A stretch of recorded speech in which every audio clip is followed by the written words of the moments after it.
Good morning and welcome to the Shepherd Station. We are at Gateway Church where we've been for the last little bit. Today we have a really good show. You'll notice there's three people looking at you today. We don't have Thomas. Thomas had to step out, so we'll try to get him back next time. Andy's with me again today, and we have a special guest, and we're going to hopefully we're going to be bringing these guests back to you. Travis Yates. I'm going to turn everything over to Andy because he's got all the information for it. I got a skinny on Travis for the most part anyway. So, we, Travis and I had... Before you say anything, hold on a second. All right, I noticed something when you came in. I used to feel pretty good when Andy and I were policing together because I ain't the tallest guy in the world, right?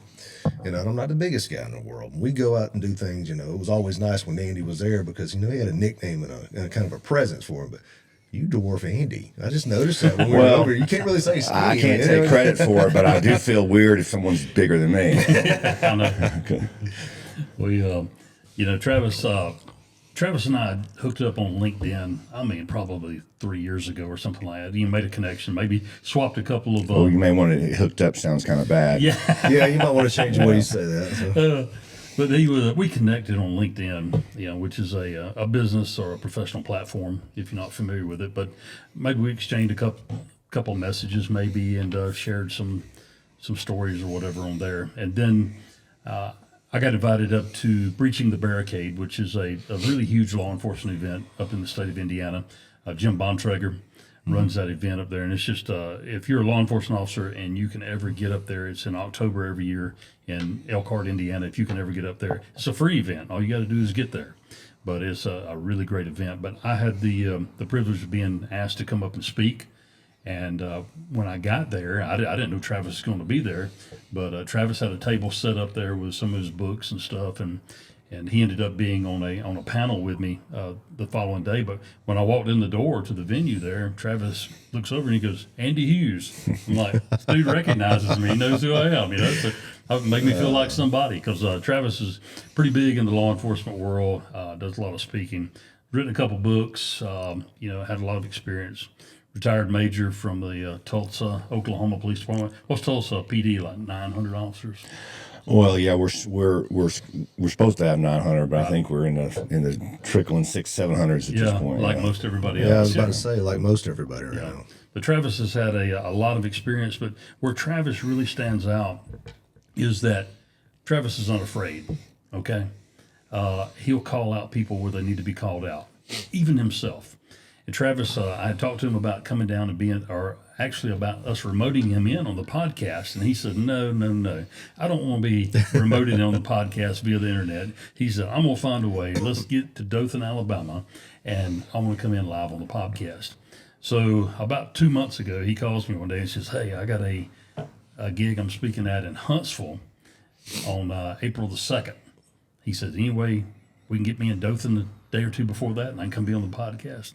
I said, I think we can handle that. So I called Dothan PD, talked to Sammy Hancock, and we got him scheduled, got a class scheduled. I think we had 28 registered, showed up yesterday for the class, and Travis presented his Courageous Police Leader seminar.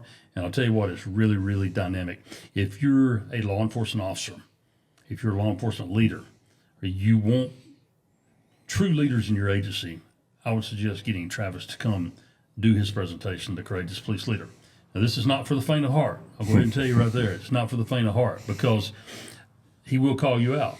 But on the other hand, Travis calls his own self out. And yesterday was actually the first time I had heard your presentation. It was, yeah. I think you heard a really shortened version in Indiana, like literally 45 minutes. Yep. Yeah, yesterday you saw the majority of it. Yeah, and I've read the book. Travis had given me a copy of his book when we were in Indiana.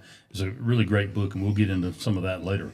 But Travis, he humbles himself, and he even called himself out yesterday and told of some of the things that he had done wrong during his tenure of leadership. And, when he had actually went back and apologized to people for things that he had done to them. And I'll tell you what, that takes a lot of humility. Yes, it does. You got to be a very humble individual. It takes a lot of humility to do that. Admit when you're wrong, and not only admit when you're wrong, but go back to somebody and tell them, say, listen, I was wrong. I did this the wrong way, and I know that, and I want to apologize to you. But we'll get into some of that. But so I think that's what needs to be done nowadays, and I'm glad you're doing that. and you and I've had this discussion several times about how law enforcement is tending to go. I think the leadership needs to step up and they need to take that accountability. Yeah. And I think that they need to, first they need to start looking at themselves. Am I doing what I'm supposed to be doing? I didn't do that all the time. And I have failed multiple and many times. To humble yourself and go and do that, that's a big thing. That's a huge character trait that I don't think a lot of the leaders in position in law enforcement nowadays have. No. Can you expound on that? Well, Before we get into the meat of this stuff, let's go back. And Travis, I just want you to tell a little bit about your story, about how you got, I've heard all this before, but for our listeners, tell us about how you got into law enforcement. You got kind of a unique story, and your father and that kind of thing, and you really didn't intend to be a cop. It wasn't your plan. you know, my childhood was about as Disneyland as you can get. I grew up in a middle-class family. My mom worked for the public school system. My father was a police officer. He started with the Los Angeles County Sheriff's Department, and we found our way to Fort Smith, Arkansas. We had some distant relative, and my father wanted to raise his family outside of the West Coast. And so I grew up in a small town outside of Fort Smith called Hackett, Arkansas, 300 people. My graduating class was 39 people. But, you know, I had all the support and all the love you could want as a child. I never wanted for anything, right? We weren't rich, but I didn't know that, right? So I grew up around my father being in law enforcement, but my father was unique. He spent 27 years at the Fort Smith Police Department, retired as a captain, but he spent 25 years in narcotics. So I never saw my father in a uniform. I never saw my father as a traditional police officer. He was always doing the narcotics work. So I sort of grew up in that environment, grew up around being around his friends. I didn't need Superman or Batman. I mean, I was around my father's friends, and that was really my impression in law enforcement. But with that said, I didn't have an extreme interest to go into law enforcement. I mean, I was in athletics and sports, and I ate that up. I was kind of throwing around the idea of coaching or even prosecutor work. One of my father's good friends was a prosecutor there in town, and I thought this guy was just a god, you know. And so the only thing I knew I had to do was go to college. My parents stressed that on me, like no matter what, it doesn't matter. Like I don't care what you're going to get a degree. And at that time, there was no one in my family that had ever had a degree before. And from the time I could remember, they were just going, "We don't care what you do with your life, but you're going to go to college." Now times have definitely changed in the last 30 years with that. Although that's the same rule with my kids. Hey, you don't have to go to college, but you're gone. Like you can go raise yourself at that point. And so they've all elected to make the right decision. And I think I'll go to college. Yeah, I think we'll just go to college. So, but and so I'm 2 years into my college, and one night I went on a ride along, and it was one of these ride alongs. I mean, both of you guys have done these ride alongs, and I did hundreds of ride alongs throughout my career with other people. Most of them are just sort of, you're lucky to get one or two kind of decent calls that excite people, but it's just kind of the way it is. But this ride along had everything. It was an episode of Cops. You know, edited out with there was no paperwork, there was no boring stuff. It was foot pursuits and car pursuits and 911. It was crazy. And I remember looking over at the guy about halfway through this. I think I was 19, maybe 20 years old. And I said, "Man, do they pay you for this?" He goes, "I get paid twice a month." I didn't even ask what he got paid. I go, "That's it. I'm done." And so I changed my degree. Ended up getting a couple years later, graduated with a criminal justice degree, and really didn't have a plan other than I'm doing this job. My dad had kind of talked me into going to the feds. I think he sort of looked around and thought he had premonition in California to leave California. I think he had premonition of municipal police work to sort of go, the feds have a lot of advantages. You may have to travel or move or whatever, but maybe you should do this. Well, the feds wouldn't hire a 21-year-old kid out of college. You had to get some experience. And so I just started applying, and Tulsa just happened to be the first department that gave me a shot, and went through the process. I graduated college in December. I actually accelerated that going to summer school because I was so enamored to get into this job. And so I graduated in December, and on May 3rd, my academy started. What year was that? 1993. Yeah. And until then, I was still living with my parents. I mean, I had college dormitories, but I moved away from my parents, moved to Tulsa, didn't know anybody, and just went to work. And so when people will tell me about, "Oh, you've had this advantage or that advantage," or no, I went to, anyone looking to go to law enforcement, I went to Tulsa, Oklahoma. To me, was a huge city from where I came from. and didn't know anybody, and was very blessed to have a lot of success. I just tried to work hard and emulate what I saw with my dad. And quite honestly, I wasn't planning on staying. I was going to stay. My plan was 2 or 3 years, get off to the feds, do that thing. I mean, I was crazy. I was like, I want to be in the DEA. I want to go overseas. I want to go to Asia and fight the Heroin trade. like all kids would do, right? Yeah. And then as the story goes, I met a girl, and we will be married 30 years in November. And so I met her within the first year and a half I was in Tulsa, and that was it. Like nothing else matters. Southeast Asia didn't matter anymore. and so kind of blinked, and 30 years was up. Like an old Don Kind of Williams crazy. song, huh? Living on Tulsa time. So I was very, very blessed. Wasn't all my doing. God was very gracious, and he just put me in places and put me around people, gave me opportunities, gave me some skills that I was able to use to benefit myself. It was not all Disneyland like any job is, but I was very, very blessed. No. That's a great story, especially when you weren't planning to be in law enforcement. You know, I always knew what I wanted to do. I mean, I was always, there was no doubt in my mind where I was going. But when you see somebody that maybe the Lord turned you around, you had your own will, you had your own thoughts, and then God kind of threw you a little curveball and say, hey, I need you to be a cop because I want to use you somewhere down the line later on in years. I had that. Did I ever tell you what actually made me want to be a cop when I was a teenager? I'm embarrassed to say this. Lethal Weapon. Really? Yep. I wanted to be like Martin Riggs, man. I wanted to be that guy, you know. I think we still have people trying to be like Martin Riggs. I realized real quick after getting into it that this is nothing like That wasn't the norm, huh? nothing like Lethal Weapon, okay, Yeah. at all. Yeah. So Yeah, classic movie, man. In fact, we're so old, I'll mention that movie sometimes in class, and people look at me like they don't know what I'm talking about. And I go, if you don't know Martin Riggs, get out. Yeah. Get out. a lot of that goes on. Yeah. So, what was your first role as a leader at Tulsa PD? Well, there was no mention of leadership. Right. I think that's still true What was today. your rank? Yeah, I mean, just like when I decided to go on, I didn't necessarily have a plan. I mean, oddly enough, it's so ridiculous to say, but if you would ask me my goal in the academy, my verbatim goal, and I think someone did at some point, I said, you know what, this sergeant thing looks pretty cool. I kind of like dogs, so maybe sergeant of canine, and I want to do that until about a year before retirement, and then I want to make captain just like my dad and retire. I didn't know what I was talking about, right? But so, ultimately, I guess that would have been my goals. Now, that you can say that when you're 21 years old in the academy and you don't know what you're about to face. But so my career started, and oddly enough, things happen in life that we see as negative, but obviously Scripture tells us that it all happens for the good of those that He has called, but you don't always realize that in the time. I would encourage people to say, man, when things happen bad for you, you have to sometimes wait to see, hopefully you don't have to wait years and years and years. And that's really how my supervisor career, I would say supervisor, that's different than leadership. That's how that started. So my goal to be that canine sergeant, when I had about 3 years and a month on it, my department, you had to have 3 years on to put in for specialty units. Right. And I didn't want to run out of patrol because I liked patrol and I wanted to gain a lot of experience. But it just so happened about 3 years and a few months later, an officer's job came open in canine. And so I'm just dumb enough to go, well, I'm going to put in for that dream job that I have, right? And so I'll never forget, man, I go to the interview, and there was this old school sergeant over canine that was interviewing me. And I sat down with all of these, I'm just going to, and he looks at me and he goes, he's very condescending. Like, who are you?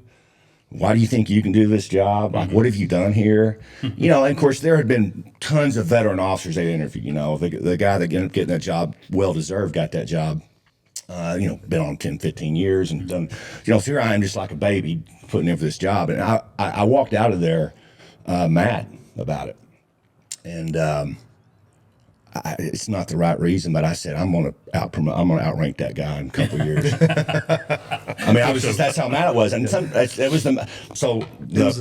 first corporal test came open a month later, and I said, that's my start to outrank that guy. Now, the truth is, I didn't even know that guy. Right. He just came across wrong, and maybe I would have treated me the same way, the way I was acting. But I made corporal with just a little over 3 years on, which is at the time was really an anomaly because you had to have that on even to test. And before 5 years, I had made sergeant, and I was very young at the time. You know, that's why I think back at the mistakes I made. And you asked me about leadership. That wasn't even in my mind. Right. I was just there trying to learn the job, right? Everybody in my squad was older than me, had more time on than me. And so there was a lot to learn. So the idea of leadership never, the concept of it, I was just trying to learn the particular position. Right. So as you come through this, and I keep noticing, I notice your tattoo on your right wrist, and the 3 nails. There's a story behind it. I know that when I first became a police officer, I was a year after you. I was in '94. I received salvation prior to that. And, you know, we are a faith-based podcast, and I kind of want to touch on that. But I fell away from it after I got into law enforcement. Did faith play a role in your career? And if so, how strong? Well, I'll try to make this as short as possible. We got plenty of time. I think that, like many kids that grow up in the South, I was. My family didn't go to church on a regular basis, but I had friends that did, and I was exposed to the church. So I think, like many kids that grow up in the South, and I think you could probably understand this, is I was exposed to the church, and I'm good, right? I'm obviously, I've said the prayer, and I believe in Jesus because he obviously he's an historical figure, and you're kind of silly if you read the history and don't believe in that he existed. And I just thought I was good. And the truth is, when I met my wife, she was a solid believer. She was saved when she was young, and she is really my role model. To this day, I mean, she is just so pours herself into Christ and is on a daily commitment. And so her big thing before we got married was she wanted to make sure I was a Christian, and you better believe I told her everything I needed to tell her to marry her. And but I think in my mind I thought I was, and then. But then again, keep this in mind. You'll know them by their fruits. I may have considered myself a good person, but there was no scripture. There was no. Yeah, I was going to church, but there really wasn't any worship. I would find excuses to go work in children's ministry or do this or that because that stuff just didn't really affect me at all.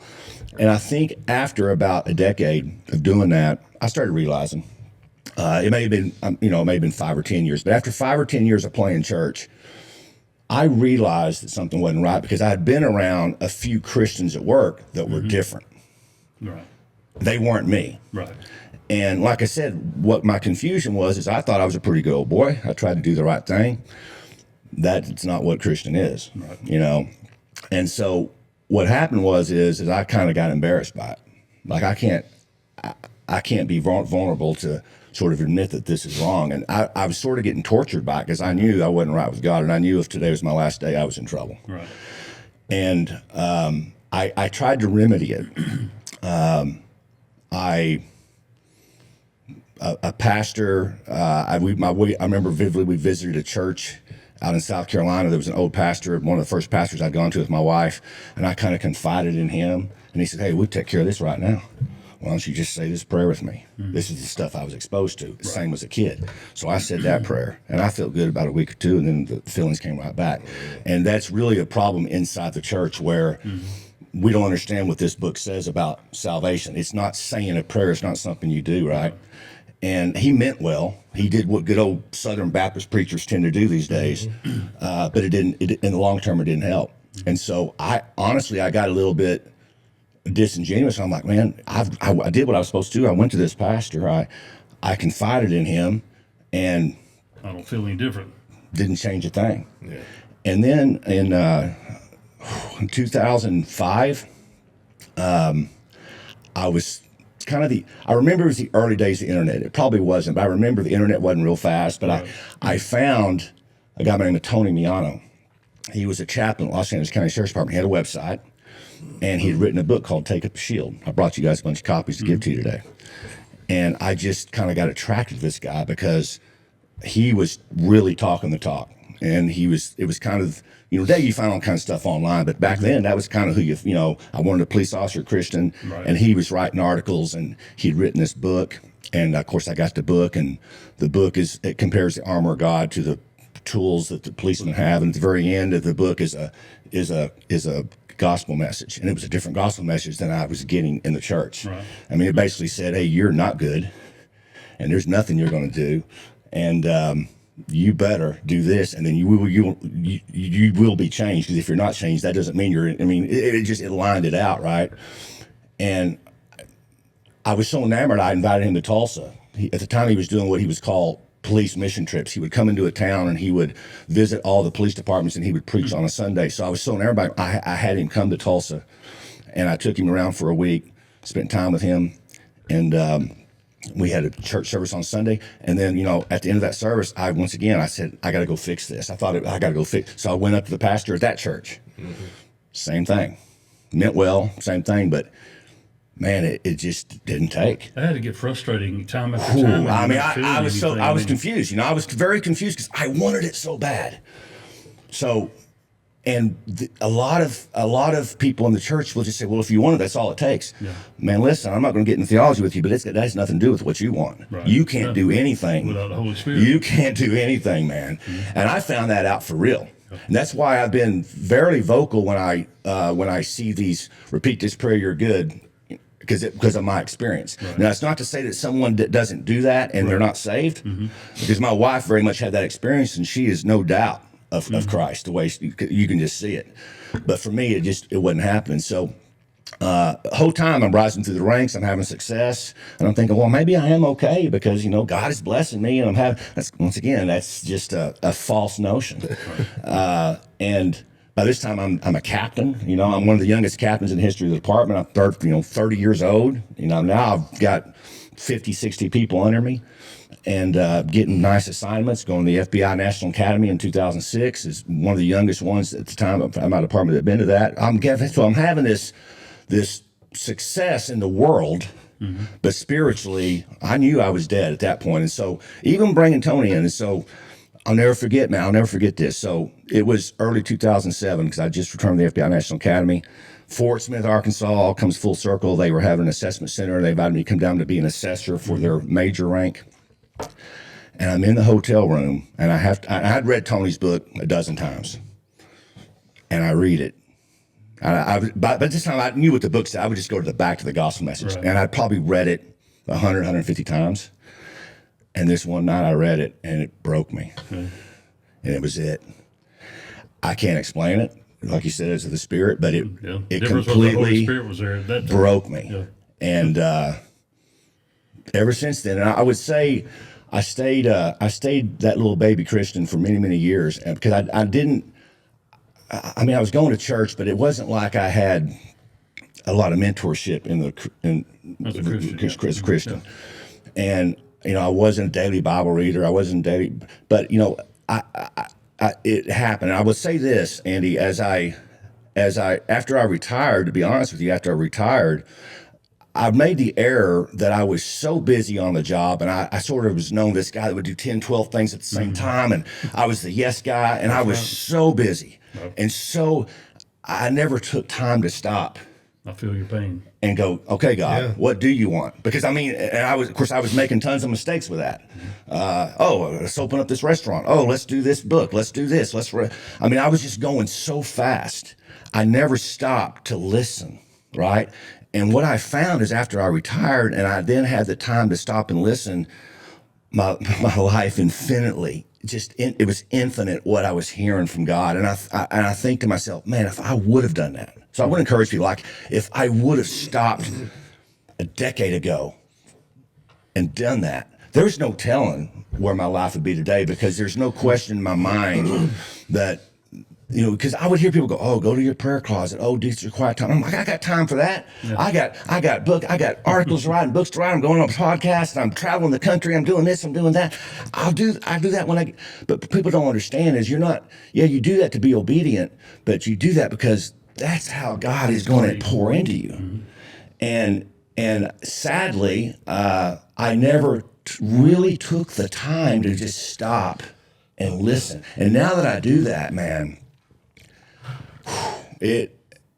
it's amazing. I mean, it is just, I can't describe it. And like I said, I found it, I was 50 years old when I discovered it. But imagine if I'd been 40 when I discovered it, right? Yeah. Andy and I have said that several times. Can you imagine what it because we were on several things together, and you being a police officer, hey, let's go get the bad guy, let's go. Oh, yeah. We do this. I mean, we're always going, right? We're the good guy. That's the mindset you got in your head. Imagine what we could have done if we were. And don't take this like I'm still learning every day in my walk. Right. I mean, I am, and I fall every day. My son asked me. We were talking yesterday. I said, the difference is somebody who succeeds and somebody who does not succeed. And I said, the guy that succeeds, he got up one more time. Right. And you just keep going.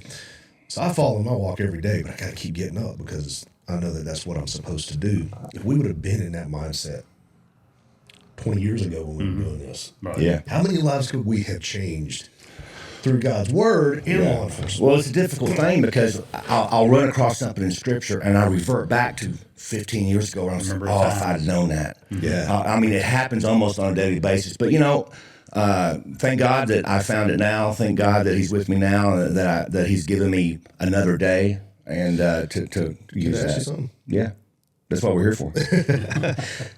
How many police officers? I mean, how widespread do you think that is? Because when I became a police officer, I had that experience. I was, I saved at 16, was in church, and man, I was sitting in church and I got hit in the back of the head. You're going to be a cop. I need you in this job. It's like I could hear that. Mm-hmm. Yeah. And then once I become a cop, it's like you said, everything gets so busy. You start doing this. I start identifying it. Well, the other thing is you buy into this lie that because you're a cop that this God's calling for you. This how somehow helps your salvation out just by doing the job. Exactly, and I did. I started making that my identity. Well, I'm a cop. I'm a good guy. I'm gonna, I can do this. And I made it all about me. But I did. I felt like I had that calling, but I fell away from God, if you will. I don't know any other way to put it. How widespread do you think that really is, where officers feel like that's what they're supposed to do? That is, it's a big calling to be in that kind of work. Well, it's law enforcement. But they feel the being same a way. law enforcement officer and a Christian, some people feel are conflictual. That those two things conflict with each other because, I've even had people say, how can you be a cop and be a Christian? And my question's been, how can you be a cop and not be a Christian? I thought you were going to say, how can you be a Christian and a Democrat? Yeah. That might be That's a whole another story. But I as a felt cop, that same way though. yeah. I mean, as a cop, if you don't have faith, we go out, cops in general go out every single day and they see the worst facets of everybody's lives. Okay, you see the bad of the bad, the worst of the worst, day after day. And maybe put in positions where you have to do bad. Well, I say bad, but things you don't want to do. Yeah, but how can you do that job without having the faith that there is something better? There's something better eternally. There's someone that So can that's my solve question, all your though. problems. How widespread do you think that is with law enforcement officers? They go in with this idealistic, God called me into this, and then they battle with that throughout their whole career, because I did. And I fell away, and I started seeing myself getting farther away from God. But I was like, you know what? It's more important for me to do the job. That's what was the most important thing to me. Was being a police officer, was being in this, was moving up and going out and chasing people and doing all, and you fall away from it. To me, it seems like I've seen guys, and at this point in their life, this is he's got a good Christian foundation. He talks about his salvation. I've actually seen this. And then 10 years down the road after this job, you see them in a completely different way. So to me, it looks like it's a very widespread problem. Yeah, I think probably every Christian officer listening to this can think of that guy or gal that was just hardcore. I remember a guy in the academy that was hardcore, man. Yeah. And his life just got wrecked, 10 years later. I think first off, we know it's a narrow road. We know few will find it. That's what Scripture says. Mm-hmm. So I think the law enforcement is no different than other professions in that fact that you have a narrow road of actual Christians in the profession. But I think the difference is that identity you talked about, that lie that is told, blessed are the peacemakers, and we Which does not apply to yeah, which doesn't apply, right? No. So that causes even more problems because people think that they have an excuse to abandon it or an excuse to not worry about it because it's somehow wrapped up in their profession. So I think it makes things more convoluted. I think it's probably extremely frequent. Based on my experience, it's you either have people that think they're Christian that aren't, but people that are Christian that literally think they can replace the job with Christ during that time period. I think it's very rampant.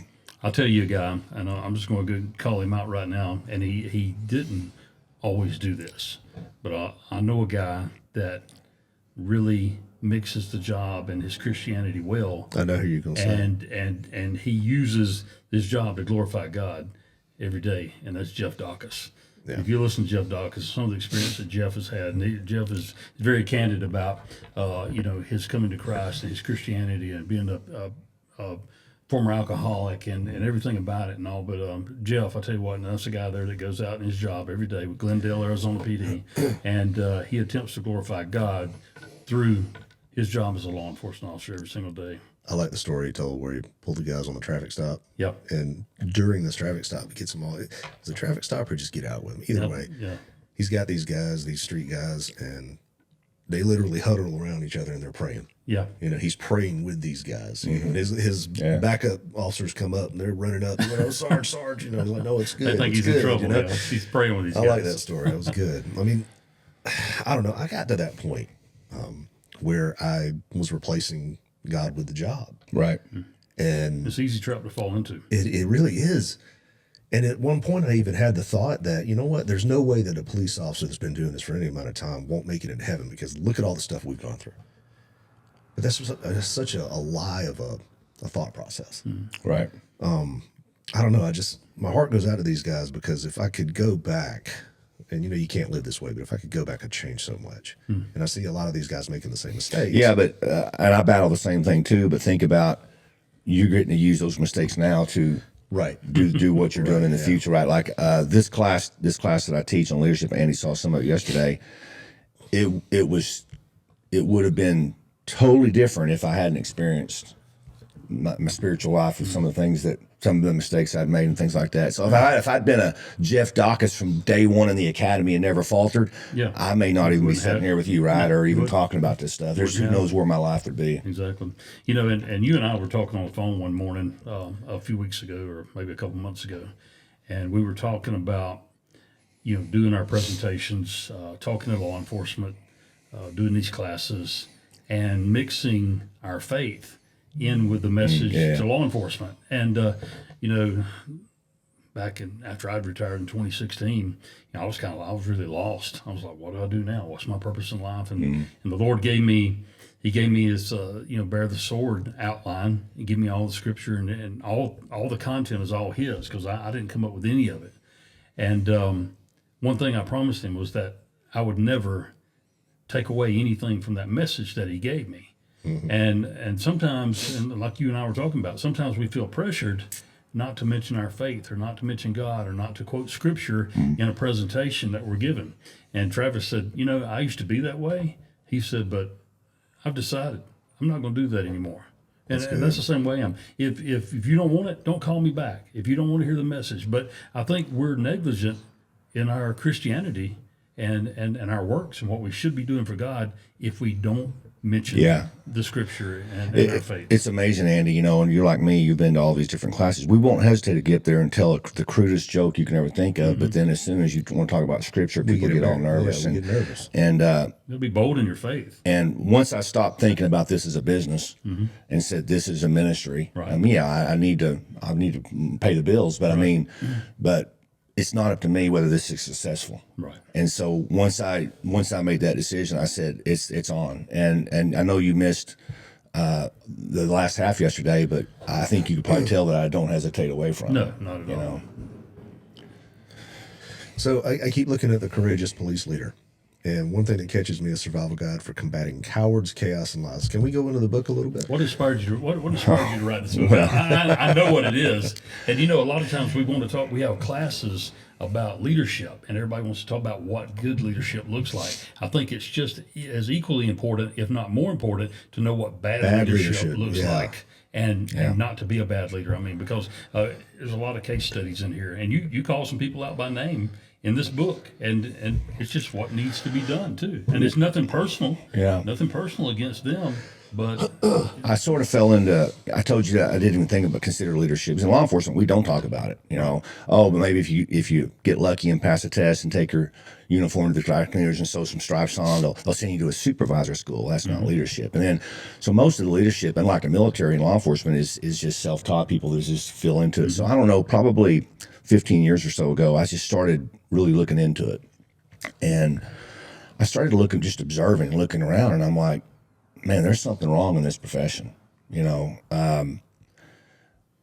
And in fact, I remember this vividly. I was now listen. I'd been training. I fell into training by accident. I was a big EVOC guy, driver training,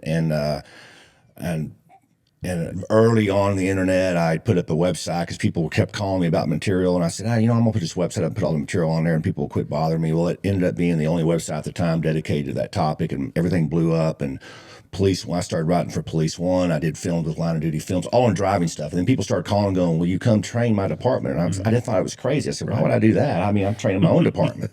yeah, And then after a while, I received an offer I couldn't refuse. This guy out of St. Louis, this policeman, had been run over and had his legs cut off by a car outside of Cardinal Stadium one day when he was directing traffic, and they were going to do an event for him, and he was going to walk on his prosthetics. They wanted me to come do a keynote speech, and I've never done that. I was deathly scared of speaking in public.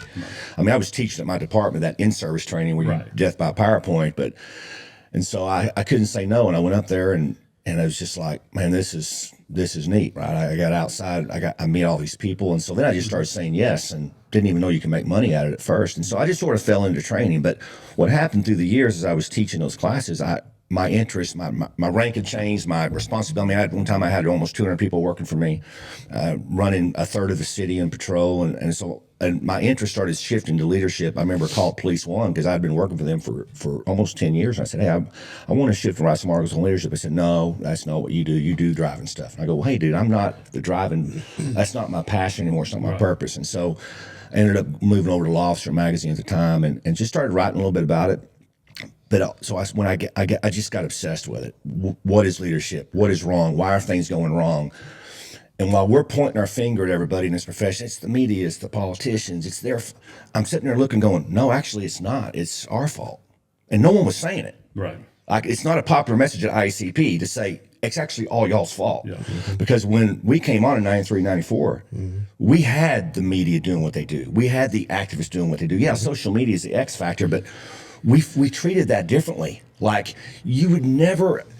An officer being falsely prosecuted 20, 30 years ago was unheard of. An officer, a department letting the media lie about them 20, 30 years ago was unheard of. They may have done it, but quickly that department had been like, shut it down. You know what? You're lying. We're not talking to you anymore. Right. Good luck with your future stories. We're protecting our. So what changed through the years and what we saw in these several years wasn't that they changed. It's that our leaders changed. And I saw this front row. I saw it happening where my agency was. I saw it happening across the country. And so I remember vividly, it's well over 10 years ago, I drove down to Dallas. A good friend of mine, Keith Wenzel, retired Dallas police sergeant. I met him on the road. He was a trainer at the time, too. He's now kind of retired from that. But I really confided in him. And I drove down there, and I was just complaining to him about it. And he says, well, Travis, what are you doing complaining? You got to teach class. Because he knew I was teaching other classes. And I go, oh, no. I've been, by the way, at this point, I'd been to all the leadership stuff. I've been to FBI NA. I've been to IACP, I've been to this, I had spent months, if not probably close to a year in different leadership, and they were, no offense to them, Cookie cutter. All cookie cutter, all look at me, myself, and I, let's hang our certificate on our I Love Me wall, look what you accomplished, look what you did, you've got the coin, you've got the quadruple trilogy, whatever, and it was worthless. And when you talk to officers about that, they thought it was worthless because they were working for the people that had been to that training. Yeah. So I said, I'm not going to do the leadership class because they'll think that's me. And he said, you can't, you got to do something about it. And he really encouraged me to do it. And so I started, in fact, he gave me sort of an initial outline. We talked it through. And for some reason, this word courageous was just in my mind. And now there's plenty of people that are talking about courageous, but at the time I'd never heard of that terminology. But to me, the issue wasn't leadership because everyone knew leadership. Right. The issue was practicing leadership when it counted, which is the courageous part. Right. And so I just named it courageous leadership. And I never forget, I didn't even want to teach it, but I had a buddy in Northern California, and I called him up. I said, hey, would you mind hosting this class? He's like, yeah, come on up. And I didn't even think I could do 4 hours of it. I think I drudged through with a bunch of long breaks and long lunch, about 4.5, 5 hours of material. Yeah. But I saw the look in there. You know, when you've been in a classroom enough, you sort of know. Yeah. But I was saying things unbeknownst to me that was never being said. I didn't know that. I fully believe it was just God ordained, because I was not by any means some expert or guru or whatever, but I could see the look in their eye, like, oh my! I mean, it rocked them, and I thought, man, went bad. But afterwards, it clearly didn't go bad, because they were like, oh, you got to come up and do this, you got to do this, you got to do that, and that's kind of how it started. And I ended up, you know, not even marketing, didn't even have a website at the time, but I ended up doing that quite a bit. And then about 2016, 2017, I started getting fearful, because I'm doing this teaching, but I'm not seeing things get better, because, you know, you're only reaching so many people. And by the way, my class is very popular with officers. It is not popular with chiefs. Yeah. Because they know what they're not going to have me tell them what to do, even though everything's breaking down around them and it's all chaos, right? It can't be their fault. No. Absolutely. But the officers, I could see it in their eyes, man. So I knew I had something. I didn't necessarily know, but I knew I needed to reach more. So I'd never written a book, and I decided I'm just going to write a book and just put the message in the book, and maybe it gets to more people. And man, that's if you've never done that process before, it's really hard to just do it on your own. I really kind of need a mentor. So I drudged along for about a year, and finally I called a friend of mine. I'll give him credit, Dr. Jay Shea, Chaix. In fact, he's the producer and made that documentary called The Fall of Minneapolis. He's the most brilliant guy I've ever met. I watched that. That's Just the most brilliant guy. I mean, he's got a PhD in communications. He was a former cop. I've been around him when he was a cop. The guy's incredible. I'll tell you a quick story about him. Like, I'll never forget, this was like 2004, 2005. The first time podcast came around, I looked at like an American Police magazine that said, NYPD did the first police podcast. what's a podcast? And I said, and I remember Jay had an office across from me. He worked for me. I said, Jay, why did NYPD beat us to the first podcast? And he goes, I don't know. I go, well, I want to be number 2. And by noon, he had it up and going. Really? That's how the guy's brilliant. Yeah. So I called him up and I said, Jay, I just need you to hold me accountable. Like, let's schedule this out for me. Hold me accountable. I'll send you section by section. And in a very quick fashion, it happened. But he was so helpful. I called him right before the book went to publish, and I said, I want you to be the co-author, because this book, I don't know if this book would have happened without you. And so he was just going to be the editor of it. I said, I want to promote you, so to speak. And I just want you to be the co-author, because I just think you impacted it so well. And in fact, he told me before it went to publish, he goes, I think you need to seriously consider. You got to think, when this book came out, it was 2019. It came out July 4th, 2019. I was kind of at the top of my game. I mean, I was a major, only one more rank to chief. I was in special operations with all the cool toys and Sounds like somebody else. and he said, man, you need to consider whether you want to publish this. I go, what are you talking about? Mm-hmm. He goes, Travis, you have just written down things that no one said. It's all true. Yeah. It's all. I mean, we've got it. It's all sourced throughout. It's very little of it's even opinion. Mm-hmm.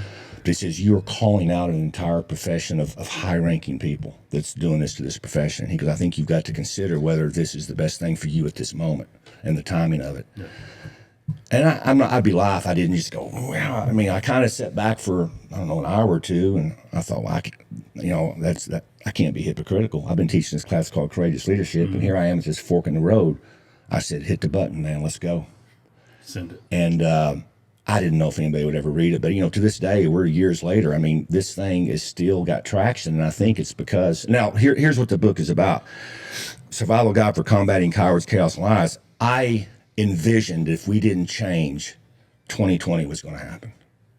Now, I didn't know about 2020. This was 2019. Yeah. I wrote it in 2018, 2019 mainly, but I saw it coming, man. I saw what we were doing. We were letting people lie about us. We weren't combating that. We were getting called systematically racist, which is a weird term, because all of a sudden you're only systematically racist until you make detective, and nobody accuses them of being racist, or until I mean, it was so strange to me what was going on, because it was so easy to combat that. It's amazing to me. There's nobody better to combat these lies than people that do the job, but we weren't doing it. And so I knew, man, something big is going to happen if we don't change. So I wrote the book. It's almost, when you read it, it's not really predated, but you read it, it's a prior 2020 book, and I'm basically saying this is going to happen if we don't change, and then it happened. And oddly enough, when it happened, it made the book more popular because there were people out there that wanted an understanding of what had happened. And I think they found the book through that. And that's why to this day it's still happening. But, you know, it's I never thought I would. I mean, I never thought I would be sitting here today. I never thought I'd be doing. I never thought I'd be doing any of this stuff. But the next level, and I talked about it yesterday, is we all think we all went through that, and everybody wants to memory hold that, you know, and everyone wants to act like it didn't happen today because everything's back to sort of normal now, right? No, man, that pendulum broke, and leadership did it. And what's happening is because there's a reason why 2016 was Ferguson. 2020 was George Floyd. I can go back to Baltimore in 2012, 2013.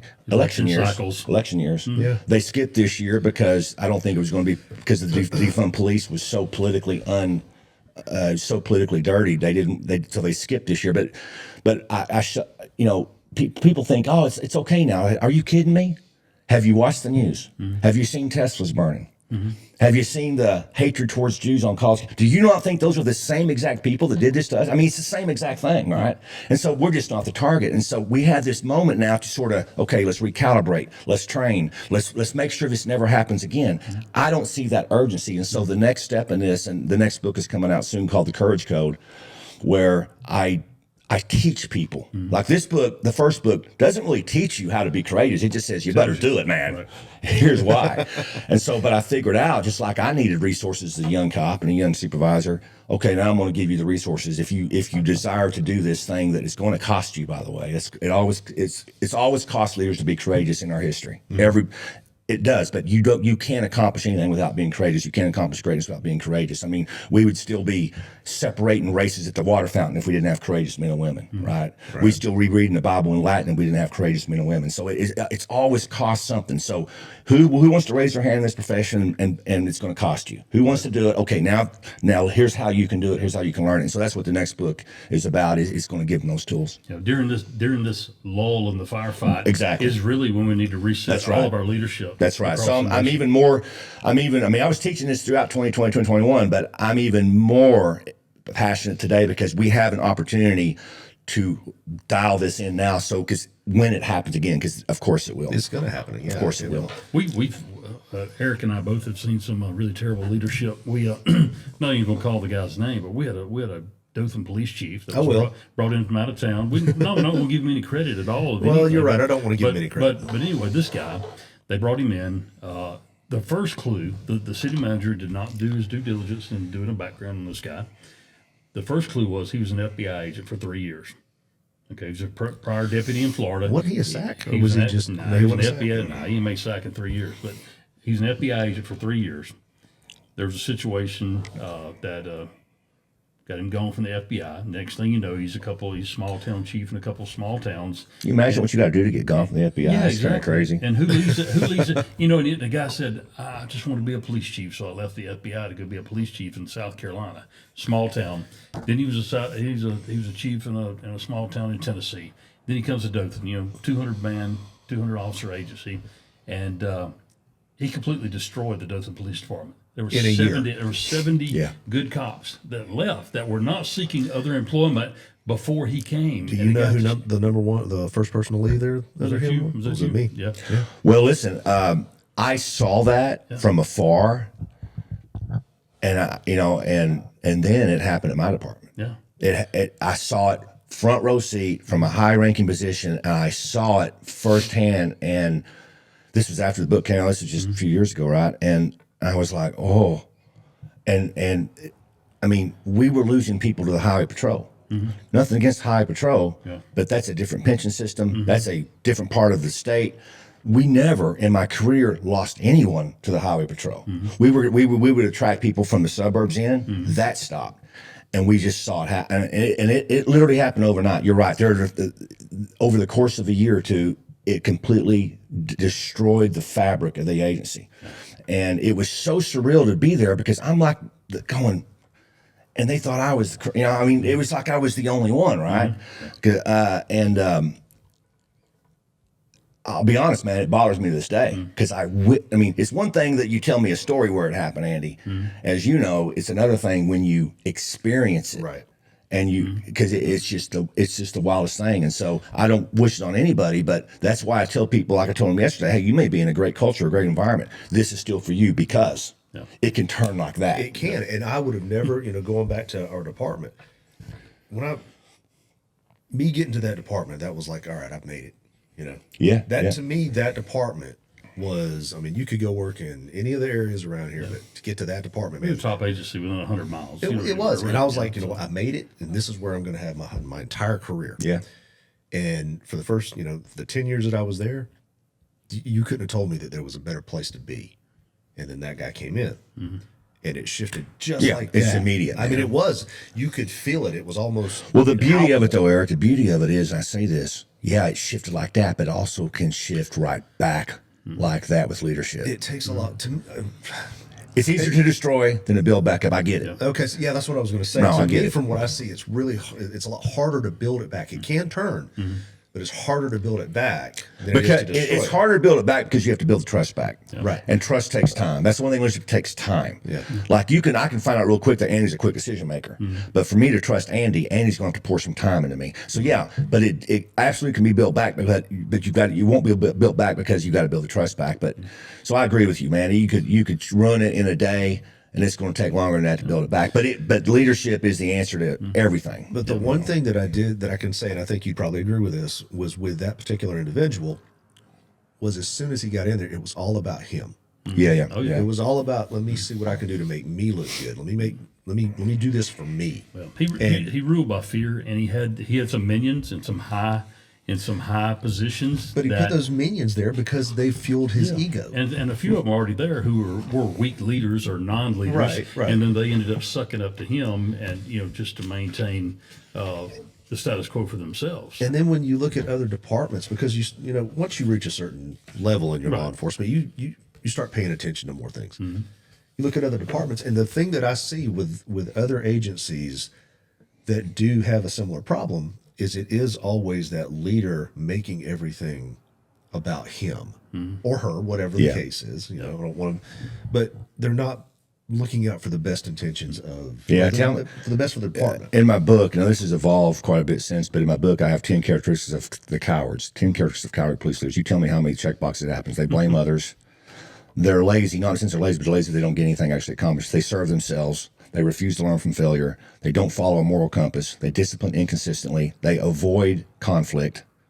They take credit when they don't deserve it. They micromanage. They're hypocrites. How many does he check off? Yeah, 10. All 10 of those. Yeah, we could just outline. Well, I guess the research was sound. So. The only put a little time into that, didn't you? the only good thing that came out of that same guy tried to cut my throat and actually done some things to try to keep me out of the sheriff's race when I ran for sheriff. Oh yeah, crazy wild story. Anyway, I ended up being the sheriff of the county, and he had to deal with me.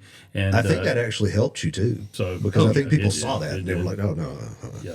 So but anyway, that's enough about him. Yeah. But, we're giving him too much. Like we said before, sometimes the best lessons learned are not from seeing what good leadership is, but seeing what bad leadership is and trying to avoid that. I think it's important, Andy. In fact, I think I probably built my leadership on, okay, that's bad.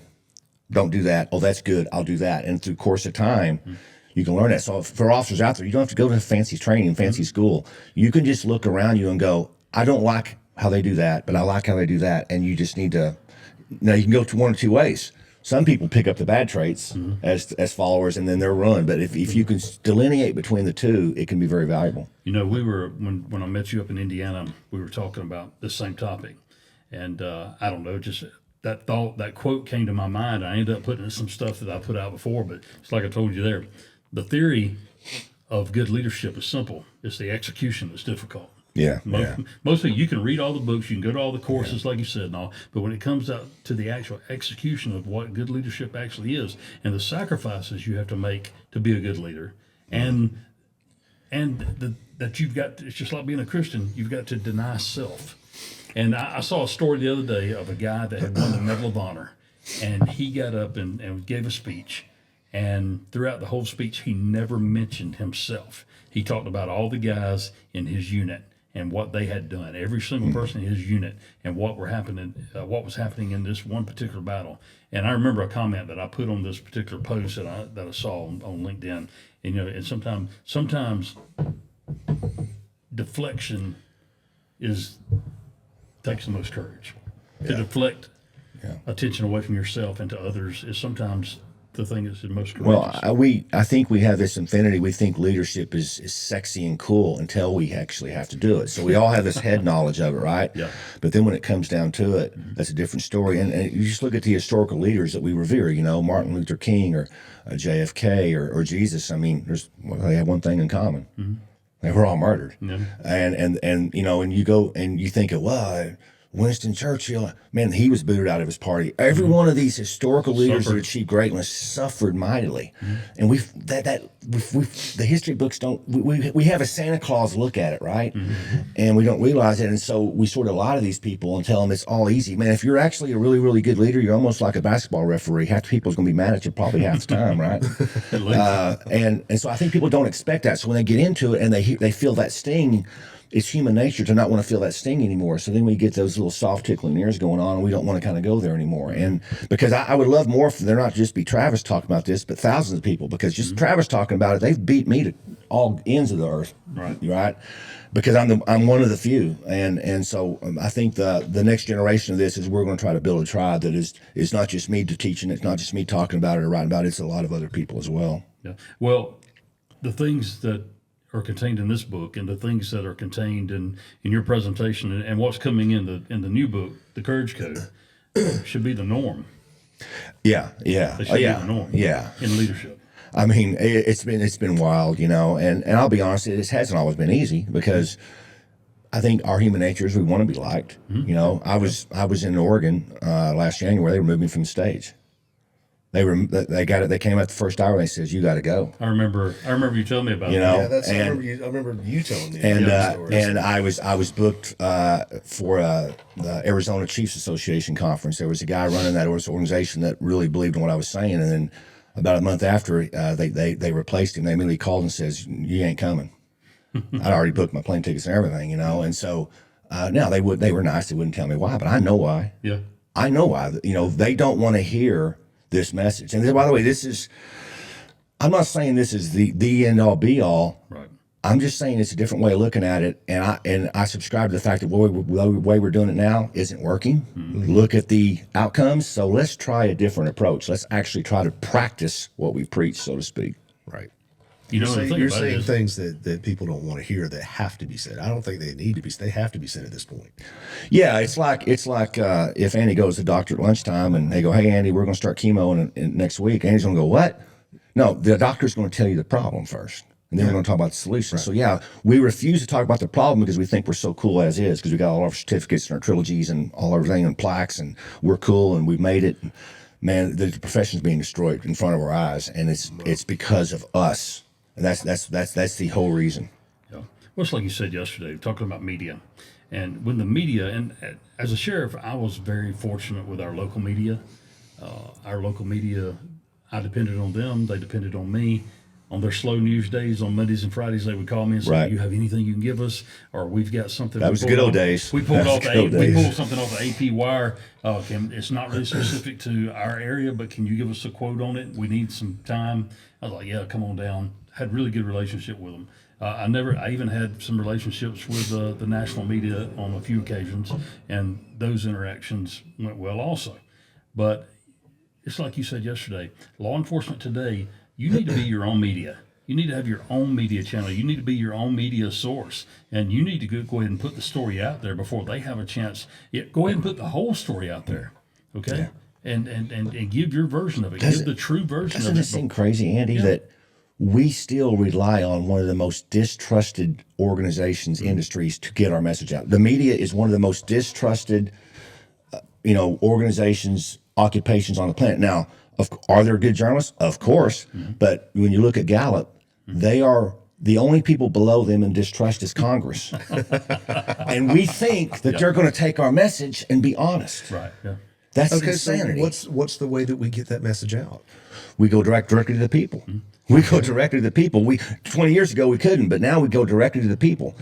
Because every cop listening to this knows of a story where they gave an interview and the media butchered it. Why even do that? Well, Go straight to the people. By the way, the people want to listen to you before the media anyway. That's why Live PD and Cops, all those shows are so popular. They don't want to hear the media. In fact, they're not even watching the media anymore. You've got primetime national cable shows getting less than 50,000 people watching them in primetime. No one's paying attention to that. They killed themselves. Good riddance. So you need to be your own media. And of course, there's a myriad of ways of doing it, but I mean, Twitter, YouTube, you name it, go directly to the people. I'll give you a quick story in Hawaii. So a couple of large Hawaii agencies, the media was just lying. Like they would do an interview and the media would twist it and turn it and keep everybody, because the media, a lot of the media's business model is controversy. So if there's no controversy, you have to invent it. That's what So these two Hawaii chiefs, I have it in my extended training, they just said, you know what? Let's just stop talking to them and let's you and me get together every week on YouTube and we'll do a presentation and we'll take questions live on YouTube. And the community loved it. Yeah. Guess who called them all kinds of names and said that they weren't being transparent? The media.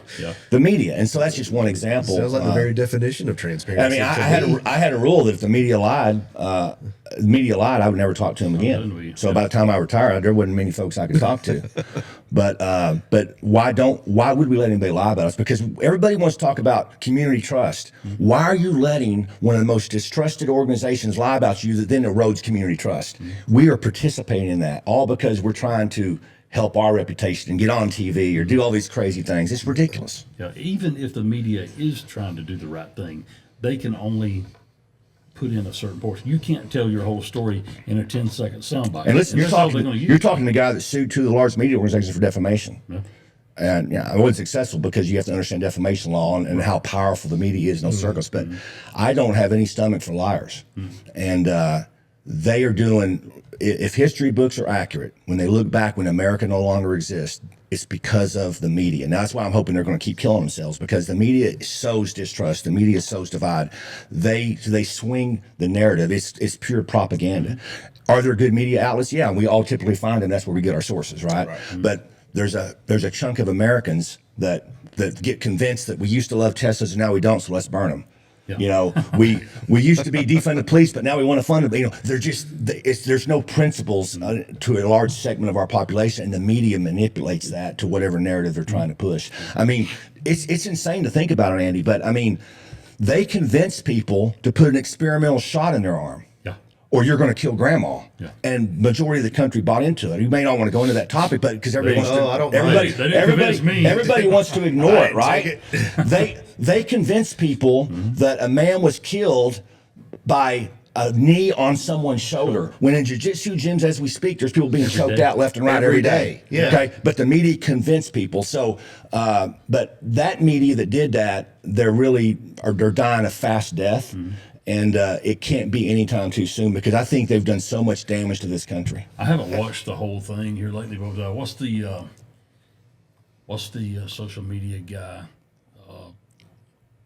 He's been doing a lot on Derek. He's doing a thing on Derek Chauvin. Talking about Shapiro? Yeah, Shapiro. Oh, I got a story about that. Go ahead.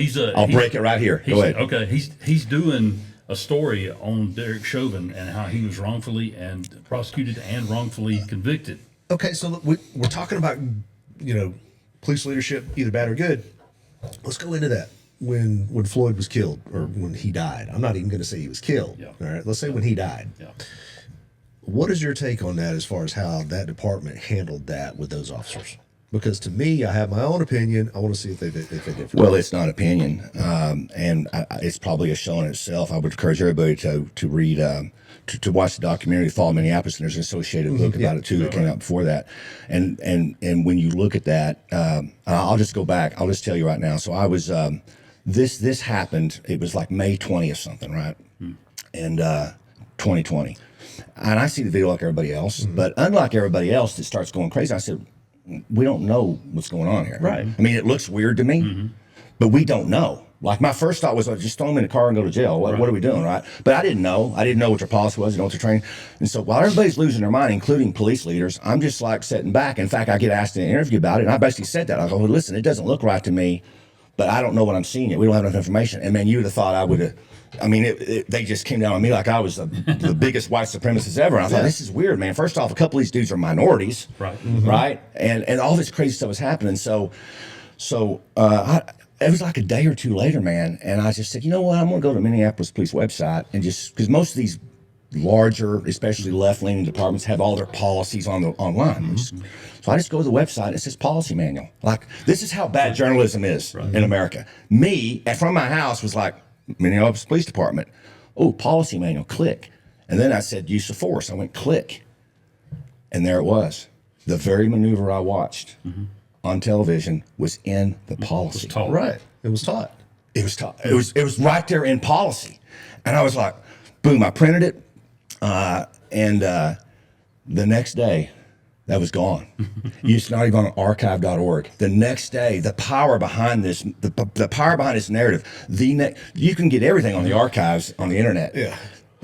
They memory hold that policy 24 hours later. And when you watch the documentary in the book, they go into that, and then they go into because he literally followed policy and training, and listen, anyone that's been in law enforcement knows exactly what happened. I mean, I didn't say because I didn't have the facts, but I went, "Oh, that's going to be an overdose."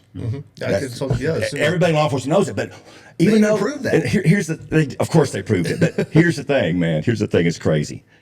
All the police chiefs and all the police leaders that knew the same thing I just told you. They knew just like us from their experience, like, well, yeah, obviously that didn't kill him because we do that every day in America. We're having to tackle people and do all this kind of stuff. If you go back and look at what he was doing from the different angle, everyone knew it was an overdose. Before the autopsy, everyone in law enforcement knew it was an overdose. But what did we do? We joined with everybody else. It was so insane, man. And it changed the world, gentlemen. It takes courage to be different. It changed the world based on a lie. Now, today, I'll just get back to Shapiro. Today, it's very convenient to come out and say that was wrong. But who back then was saying it was wrong? See, what Ben Shapiro's doing is not courageous, and I'll tell you why. Well, the environment is different now. It's conducive. Right. It's easy to not be principle-based, go with the flow. Oh, now it's popular. Now Facebook won't censor me because they rely on their income on Facebook. Now I'll come out with this. 5 years later, I'll come out, just like the New York Times just came out 5 years later and said, well, we were lied to. We think that COVID came from a lab. 5 years later. So I will say that I stood up against this whole COVID shot from the start, and I will say that from the start, I did not agree with another inside baseball Shapiro. And by the way, I just spoke to an inside source last night. I said, would you mind if I spoke about this? I didn't know I'd be speaking about it on here, but the book, They're Lying, the case of, it's called They're Lying by Liz Collin, which is tremendous. And by the way, if people, it's done so well because just like my book, people wanted an explanation of what they saw. They wanted the truth. And it is just, you can't complain. By the way, if they would have been sued if the book was false, that's how powerful, and they weren't sued by the book. The book, they did not get sued at all by the book. The Daily Wire, where Ben Shapiro works, was given a chance to publish the book. Nope. The Daily Wire, where Ben Shapiro works, was given a chance to they were hand-delivered the documentary before it was published as, you can have this. Nope. They got the guts. And 5 years later, 5 years later, now they're talking about it. That's the epitome of courage, right? Because it's easy now for people to discuss these things because there's no repercussions, so to speak, because now majority of people understand this and the political climate has changed. But back then when we needed it, that's how every human tragedy's happened, gentlemen. How many people were speaking about slavery during the days of slavery? Oh, we all talk about it now, how it was wrong. But what about during the time? How about segregation? How about during Jesus' time? How many were standing up for the Savior? And so that is why courageous leadership is so important, because we can all look back and be self-righteous and go, oh, I would have never agreed with those horrible things. Yeah, you would have, because you're a coward. Yeah, you would have. That's the problem. We need people standing up and stop waiting for the masses. All these great movements, these movements that made our country better, weren't started by the masses. They were started by a few courageous people, and it built. So how about you be those few? Because I don't know what's going to happen tomorrow or next year after that, but stop being silent. Oh, but somebody may talk bad about me. They may lie about me. I may get fired. Okay, get over it. Yeah. Do you want to be known as being a courageous man or woman to do the right thing, one of the few at the time, or are you worried about something. It's just crazy to me. But by the way, the society's not going to change. We will continue to see cowardice. Cowardice outranks courage because we've seen it historically. And Shapiro, who I have respect for, but even him, I will not give him praise for talking about it now because he had a powerful voice at the time. And and it's not just him. It took Liz Collin, a journalist that was fired. She was working for CBS out of Minneapolis. For 20 years, it was her dream job, and she was great at it. Well, then, when this all happened, they found out she was married to Bob Crow, the head of the union. And somehow it was Bob Crow's fault that this all happened. And so she ends up having to leave her job. She did go, and then, so the only journalist in the world that wrote a book about this was Liz Collin. The only journalist in the world that wrote a documentary was Liz Collin. Well, that one act of courage then got Megyn Kelly to talk about it, and a few others talk about it. And now, here, lo and behold, 5 years later, where Ben Shapiro could have, from the very beginning, done something about it. Now he wants to talk about it. Stop. Jump on board while it's popular. I agree. In fact, we sent Ben Shapiro his tweets because you should see his tweets in May of 2020. Really? This is, I'm not going to retain verbatim, but if you go back to May of 2020 and look at Ben Shapiro's tweets, he wasn't standing up for what's right. He was with the masses. As a courageous leader, period, we're talking specifics toward law enforcement, but as a courageous leader, period, you've got to have a set of principles that you are not willing to violate 100%. no matter what. You've got to be willing to walk away. I don't care, and like I always say, you need to be about the mission and not about the position. Facts and not feelings. That's right. There's another case that comes to mind right now while we're talking about it. But if you look at things that change things that nobody stood up for, look at the guy, I can't remember his name, the whole Ferguson issue. Mm-hmm. Yeah. I mean, crazy. This guy was completely vindicated in his Obama's DOJ. Everybody cleared him. If Eric Holder cleared him, I mean, come on. And he lost. His department just turned their back on him. Mm-hmm. Crazy, man. And then that trickles down because, and I know that we started coining that term, but I used to sit there and talk about it all the time. The Ferguson effect. You got guys, and I'm like, why didn't you do this? It was because Ferguson, you were scared of what was going to happen to you. Well, I have examples that people will say, well, what if they would have stood up in Ferguson? Well, I have examples because there are times when people stood up. Within a short amount of time, whether it's Kenosha, Wisconsin happens. Oh, he shot in the back. Well, you know who? And it took 8 days for the union to say, no, this is what happened. 8 days. You know when they knew the truth of that? 8 seconds afterwards, 8 minutes. Immediately. So there are examples of just as things that would have been just as controversial as all those events where a police chief got on camera and said, this is what happened, and it shuts it down. Because once you throw facts on it pretty quickly, it shuts it down. So I show those in our extended training. And so, but we refuse to do that, right? And so once you let this thing percolate, you never get the truth back. There are people to this day that think hands that don't shoot happened. There's people to this day that thinks George Floyd was murdered because there was a knee on his shoulder. People go, oh, he got choked out. No. Watch his testimony at trial. Even the chief said his knee was on his shoulder. That was what the policy said they could do.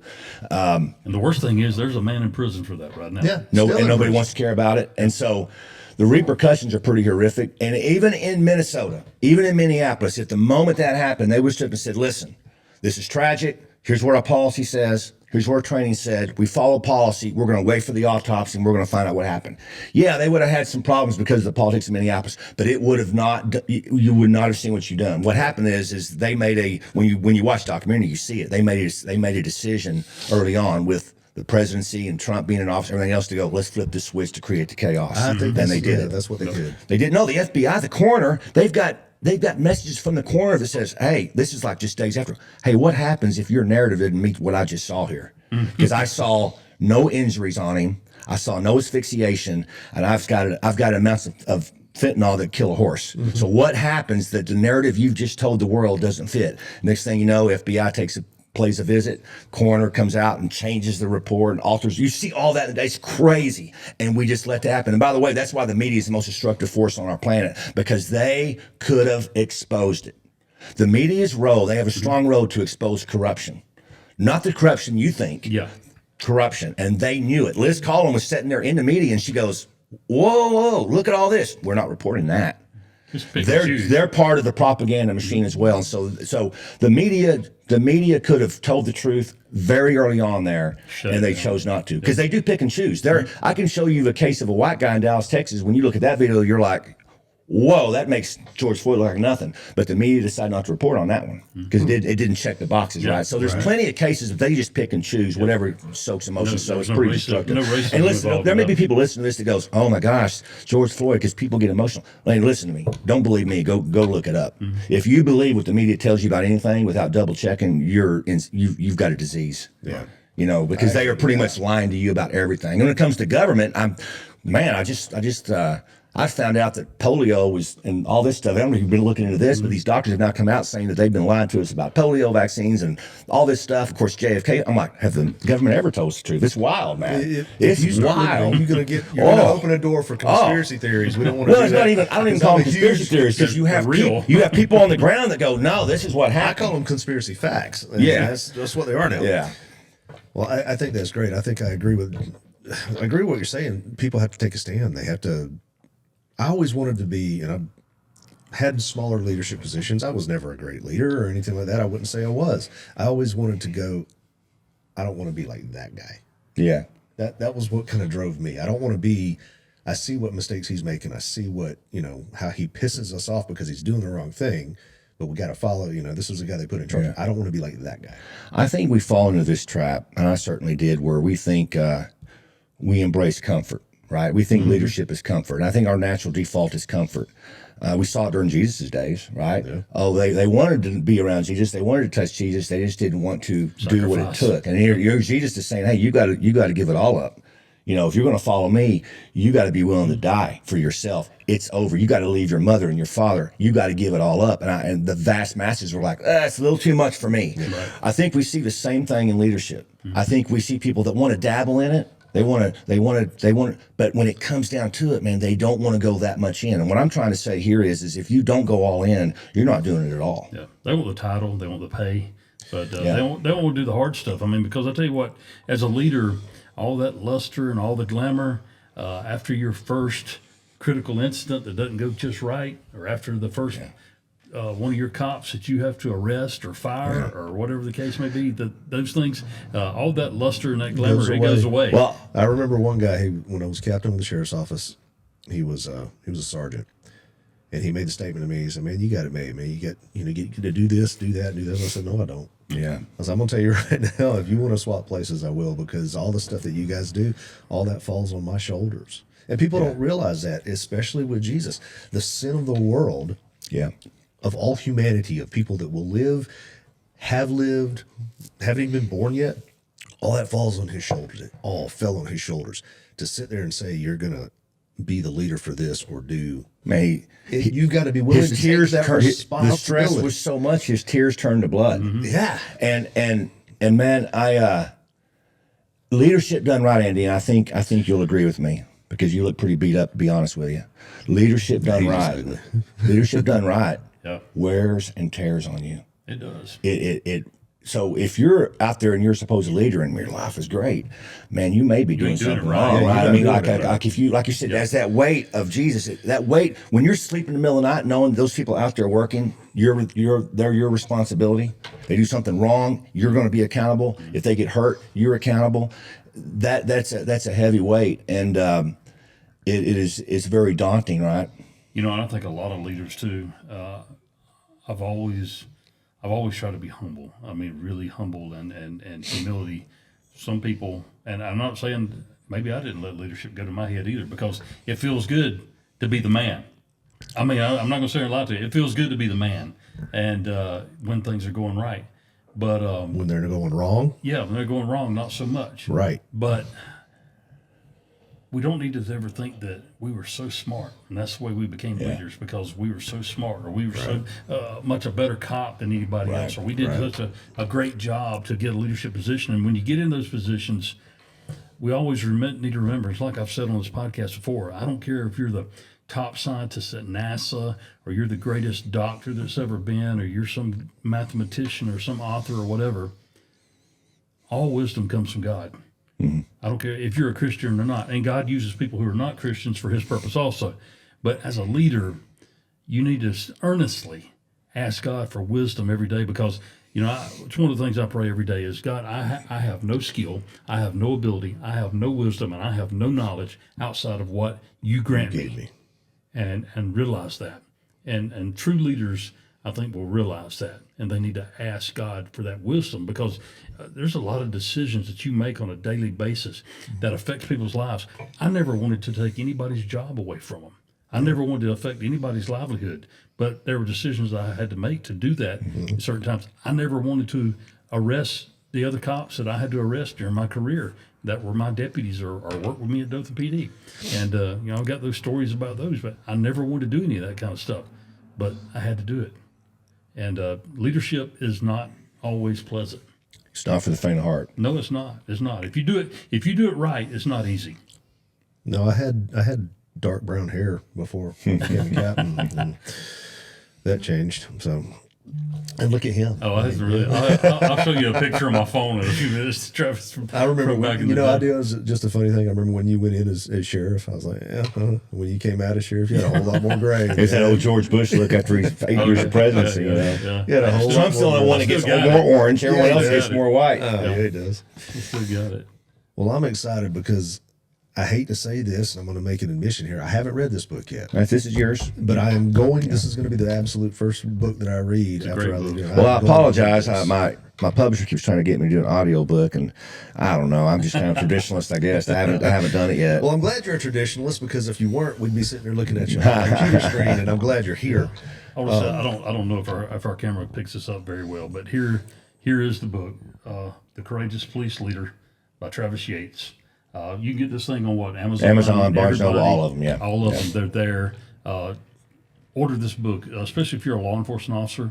And I've said this before in some of my presentations. You don't have to be a chief or a sheriff or a captain or a major to read this, to be able to read this book and get anything out of it.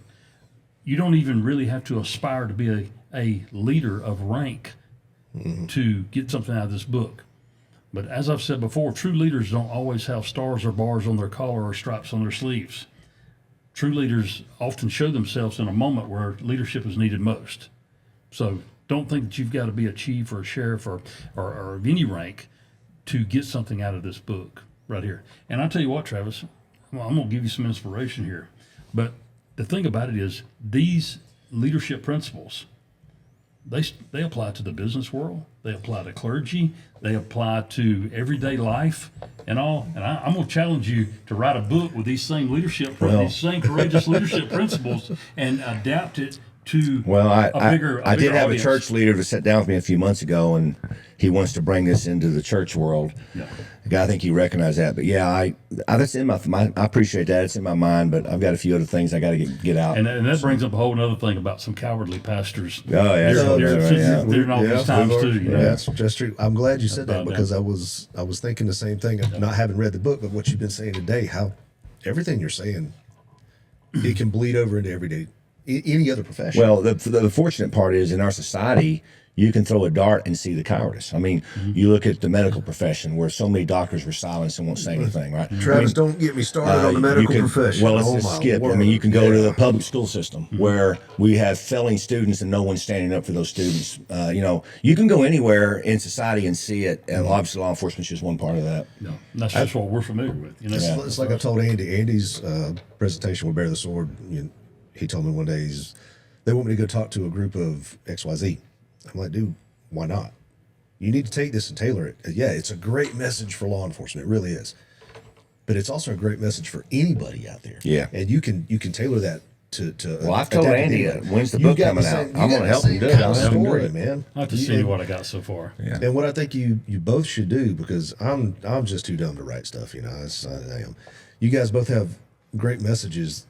Expound out to people outside of the law enforcement. Now, law enforcement is important to me because that's where I came from. But everybody needs to hear this, Right. especially in this day and time when you're right. The cowardice that you see out there, and I've got to call myself out on some of that. I have to. You got to look, take a look inward. Yeah. Because if you don't take a look inward, you're never going to We're change. too busy looking out the window when you look in the mirror. And we do. Yeah. But you've got so many people out there. You're right. It's out there, and everybody needs to hear this. This is stuff that needs to be said. Let me before we end this podcast today. There was a story you told yesterday, and I want you to relate it on the podcast today. And this takes a lot of humility and a lot of humbleness on Travis's part to tell this about a guy that he transferred out of his division And I want you to tell that story, but it's a Travis has taken this and you really learn something from it, and you could really, when you hear him tell this story, especially in front of a room of cops, there's a certain tone of sadness in his voice that you can hear, and when he's telling the story, and you can tell that deeply in his heart he regrets what he did, and he knows he should have done something different, but he's not hiding that. He's not going to cover that up and say, "All my leadership secrets are great. I've done great my whole time as a leader in law enforcement." But he relates his story so that others will learn from it, though. Don't you relate the story, Travis? Yeah, so I mentioned earlier that when it came to leadership, I mean, I didn't really think about it, but I found myself as a young captain, which is middle rank, as middle management, and I found myself over the public information office. It was kind of a unique time. It was 2005, 6, 7, where social media was hitting, and so I was taking the public information office, and I had some other assignments too. I had crime analysis and public, a little bit of hodgepodge, everything. I actually ended up being all of the IT at the time too, but in the public information office, I was transitioning that, like all of our original I set up all the original social media accounts that exist today. I was putting our PIOs on YouTube every morning to give briefings instead of faxes, so we were transitioning. But there was a guy in that unit. He'd been there for, I think, close to 10 years, and it's okay to mention him. He's given me permission to do that. He's actually in my book. His name's Scott Walton. And Scott was just a good old boy. Everybody liked Scott. I liked Scott, liked hanging out with Scott, but he was just old school. Like Dinosaur, right? Yeah, and I couldn't hardly get him to use email, and he kind of, was kind of just like, just I didn't think that he could help us take it to the next level. And for me, right or wrong, I just thought, man, this isn't about relationships. This is about bettering the unit. And it's not that Scott didn't have anything to offer. It's just where I wanted to take the unit. I thought it would be best to take it somewhere else, to use somebody else. And so I went to my boss and I said, hey, I'm going to remove Scott. I said, here's why. I said, I need to take this up to the next step. I just don't, he's in the last year or two of his career. He's a good guy, but I just don't think he's the right horse, so to speak, right? And it's a tough decision to make because you like people, and you don't want to upset them. And so my boss said, hey, you can't tell him why you're removing him. And I go, no, that wouldn't be right. He goes, no, listen, our culture is to this day is so bad at the department. We have this little thing that we can remove somebody in this one particular month for no reason whatsoever. In fact, it's such a negative thing in our culture. We have a saying for it. It's called 'tis the season for no reason. And everybody in the special unit, when that month comes up, they just brace. Cringe. Because you can literally pick anybody you want and go, you're out. No reason whatsoever. And so my boss said, you need to wait till 'tis the season, because if you give him a reason, he's going to go to the union, he's going to file a grievance, he's going to get upset, they're going to look at your documentation, did you do enough? It's going to be a pain. So you just need to wait for this period. And it didn't feel right to me. But hey, listen, I'm a young captain. I'm doing what my boss says. So that's what I do. I pull him in and I say, hey, it's just not working out. And of course, what's his first answer? Why? That's what anybody's. And of course, I'm just like mumbling around. It's just, it's just time, Scott. It's time to give someone else a chance. I'm not being honest whatsoever, right? And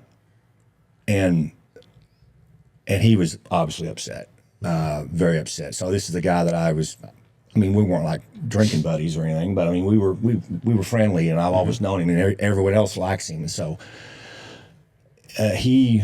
Obviously, he was very upset. He made everyone around him to know he was upset. He accused me of this and that, and you're discriminating me about my age. I'm like, dude, I'm almost you're the same age. Well, you know what I mean? So, but he was looking for an answer, rightfully so, and your brain's gonna go to the worst possible thing. And a year goes by, man, and I'm tortured by this. Like, I knew what I did was wrong. I knew what I did was cowardly, and I'm just tortured and bothered. In fact, I'm telling you, I couldn't sleep. So there were nights. And I'll never forget, almost a year later, I'm on a vacation with my family, and I couldn't enjoy my vacation. And I told myself, I said, I'm going to go back, and I'm going to call Scott, and I'm going to make this right. I don't know if he'll accept it, but that's what I'm going to do. So there's a vulnerability there, right? And I think most of us are very worried about that. I certainly was. I was certainly fearful of it, because is he going to go back and file a lawsuit? Is he going to go back and say this or that? And what's my boss going to say? At that point, I was so miserable, I didn't care. And I got back in the office, and I called him up, and he was close to retirement at the time. I said, hey, would you mind stopping by the office? And thankfully, he agreed, because if he wouldn't have, I'm not sure I'd ever get closure. He comes by the office, I sit down with him. I said, hey, man, listen, I got to apologize to you. This is what I did, and this is why I did it, and it was wrong. I know you should never treat anybody like that. This is why I removed you. And I'm just so sorry that I did this to you. And one thing I will commit to you is I'll never do it to anybody again. And he's actually just one sheriff in a small county. I go, you're about to be sheriff, and I would love for you to take this as a lesson, to understand how this hurts people. And he goes, man, thank you. He gives me a hug, and you could see the weight kind of lift off of him as well. And it's been a great friendship ever since. In fact, I've trained his entire department in courageous leadership. He's one. In fact, he was just on my podcast. I would encourage everybody to go watch it. Courageous Leadership, Travis Yates, any platform you'll find that. And he is just he's sold out to courageous leadership. Good. And he's just been an incredible mentor and a friend to be around. But that was a difficult time for me, and what it did is it made me think, I don't care what type of problems I'm going to have by being courageous, but I'm never going to freaking back down again. I think that's an example of the wrong way to do something, but then turn around and how to correct it. Yeah, I mean, I think sometimes we think leadership's about perfection. No, it's about doing the best you possibly can. And when you know you made a mistake, try to correct it, right? I mean, no one's perfect. There's only been one man perfect, and it ain't us, gentlemen. That's right. Yeah. So, and I'll make mistakes tomorrow and the next day, but I think the question is, can you identify that and then make a correction on it? Let's talk just a second also about you own the only independently owned law enforcement media company that's still out there. Everything else is pretty much corporate owned or a conglomerate of some sort, right? Tell us about that. Yeah, man. I was editor of Law Officer magazine back when it was a magazine, and this was, I don't know, 15, 16, and I had left a long time. When I say job, it's part-time job, but I left a long time relationship with Police One, and I was over there doing editor work. And I thought it was cool. I got to write the lead article on the front page of the magazine and introduce the magazine each month. But I remember at the time I went over there, I said, "Hey man, it's like magazines are kind of on the out. It's like 2015. What happens if this magazine goes out?" And they said, "Oh, no problem, man. We'll just go all online. You'll still be involved." And like 3 months later, I get a call. They said, "Hey, we're shutting everything down. You're fired." Blah blah blah. I'm like, "Oh." I got to think about it. Lawofficer.com at the time, Law Officer magazine, had been around for, I think 2005 is when it came out. So it'd been around quite a while. There were thousands and thousands of articles, and a lot of cops went to it. I just didn't think that resource should go away. And so I called them up and I said, "Hey, I'll just take this off your hands. You don't need to go dark. I'll finance it. I'll take this off your hands." And they said, "Oh, we're going to sell it now." It's a big corporation that owned it. A big corporation that owned it. And I was just like young and dumb. I'm like, "Then I'm going to buy it." And so after I signed the NDA and they send me all the stuff, and I took it to sort of an expert in that, and I said, "What would it take to get this?" I said, I don't really want it as a business. I just want to keep it up as a resource. And they said, "Man, it's probably going to take a couple $100,000. We're looking at their finances." I'm like, "Whoa." And so they said, "Well, Travis, you just need to just tell them you'll take it for nothing." I go, "Well, that's crazy." They said, "Travis, they're not going to sell it to a competitor." Yeah. People they're just not. I go, you're in the profession, you're doing it for the right reason. I said, just tell them that you'll take it off their hands and you'll give them nothing, which is exactly what I did, and somehow I ended up with it. Now I had my hands on this big thing. I didn't know what to do, and so anyway, long story short is it's a full website, lawofficer.com. I just had a couple employees that retired on me that were ex-cops. They're really good. So we're trying to retool it and getting it back. But, there's tons of content on there. Just the other day before I came here, we mentioned George Floyd earlier. 48 hours after that event. In fact, Liz Collin told me this the other day. 48 hours after that event, because she did the research for the book. 48 hours after that event, lawofficer.com was the first one that broke a story on the policy. And so... I'm proud of it. I don't like being involved in the media. I don't, that's really not my thing, but I'm proud of the resource that's still around for people, because you may not get 15 articles a day on there, but you can search the archives and search the history of it. And there's almost 20,000 articles on there right now. And there's been a lot of great people that I do very little there. I got a lot of great people that frankly volunteer and produce content and do things for me. So it's just, and so I've had an affinity to I've had some offers. In fact, I had a really huge financial offer a couple of years ago, and I said no, because it was going to a corporation.